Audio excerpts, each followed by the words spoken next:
आदरणीय पंडित संजय हरियाणा जी, आपका स्वागत और अभिनंदन है। अखिल भारत हिंदू महासभा के आप प्रदेश उपाध्यक्ष हैं, इसके लिए हम आपको शुभकामनाएं प्रदान करते हैं। भैया जी, जैसे कि अभी आप देख रहे हैं, आपके संज्ञान में है कि विश्व प्रसिद्ध कथावाचक अनिरुद्धाचार्य जी महाराज का एक वीडियो क्लिप काफ़ी वायरल हो रहा है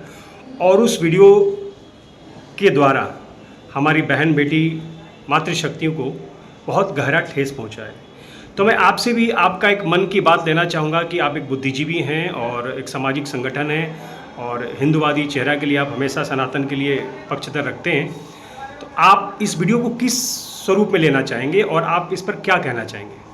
देखिए, जो कुछ भी महाराज अनिरुद्धाचार्य जी ने कहा एज ए होल देखा जाए तो आज के परिदृश्य में तो वह करीब करीब, क्योंकि लिविंग रिलेशन सिर्फ जहाँ आजकल चल रहा है और आजकल जो नित्य नए किस्से हमको मीडिया और अखबार के सुर्खियों के माध्यम से मालूम पड़ते हैं, बहन बेटियों का निरंतर उसमें अपने परिवार का हनन भी हो रहा है और परिवार टूट रहे हैं। निरंतर पुत्र और पुत्रियां अपना जीवन खो रहे हैं। उस परिदृश्य में देखा जाए तो केवल एक शब्द को छोड़कर, जिसमें उन्होंने ये कहा कि मुंह मारती हैं, निश्चित तौर पर इसके अलावा जो उन्होंने कहा, आजकल की परिस्थितियों में पुराने समय में जो शादियां होती थी आप देख भी रहे हैं और हम भी देख रहे हैं कि वह शादियां निश्चित तौर पर करीब करीब 100% सफल रही हैं। लेकिन वर्तमान आज के समय में जो बच्चे पढ़ रहे हैं, जो बच्चियां पढ़ रही हैं, लिव इन रिलेशनशिप के माध्यम से अगर वो कहीं साथ में रहते हैं और उनमें साथ में रहने के उपरांत जिस प्रकार की स्थिति पाई जा रही है, वह रिश्ते लगातार टूटते भी हैं और उस प्रकार के रिश्ते शादी जैसे मधुर संबंध नहीं हो पाते। तो जिस प्रकार से महाराज जी ने ये कहा कि 25 साल की उम्र में बच्चियां जो 2-4 जगह मुंह मार चुकी होती हैं, तो उनको ऐसी शैली और ऐसी शब्दावली से बचना चाहिए था, क्योंकि महाराज लोग जो भी भागवत आचार्य अपनी व्यासपीठ पर बैठकर कहता करते हैं, निश्चित तौर पर अब उनको केवल भागवत पर ध्यान श्रवण करना चाहिए और वही शब्दावली इस्तेमाल करना चाहिए जो किसी को गलत ना लगे।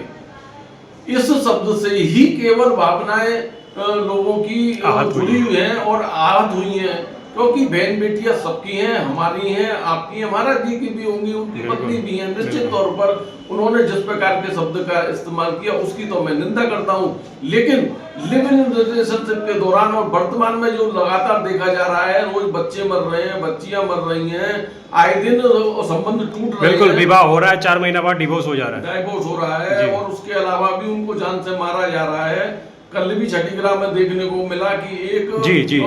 विवाहिता अपने प्रेमी के साथ में गेस्ट हाउस पहुंची, उसका पति पहुंचा। तो लगातार इस प्रकार के संबंध जो होते हैं वो टूट ही जाते हैं। अभी भी डिप्रेशन में है उसका पति। जी, मैंने वीडियो में देखा था, उसका पति बेसुध पड़ा हुआ था और लगातार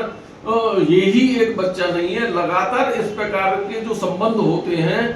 जो शादी.com के माध्यम से संबंध होते हैं, इस प्रकार के संबंध निश्चित तौर पर सफल नहीं होते, क्योंकि पिता और माँ जब अपने बच्चे बच्चियों के लिए संबंध देखते हैं तो वह सारे चीज देखते हैं उसमें कि परिवार कैसा है, और पुराने परिवार जान पहचान वाले परिवारों के साथ में शादियां की जाती हैं, जिससे एक दूसरे का दबाव और प्रेशर भी पहले रहता था। लेकिन आज तो सिर्फ बच्चे और बच्चियां स्वयं जो शादी की तरफ बढ़ रहे हैं, वह देश के लिए ही दुर्भाग्यपूर्ण नहीं है, वरन सनातन संस्कृति के लिए भी एक बहुत बड़ा खतरा उत्पन्न होकर सामने नजर आने लगा है। इसकी मैं निंदा करता हूं कि लिव इन रिलेशनशिप जैसे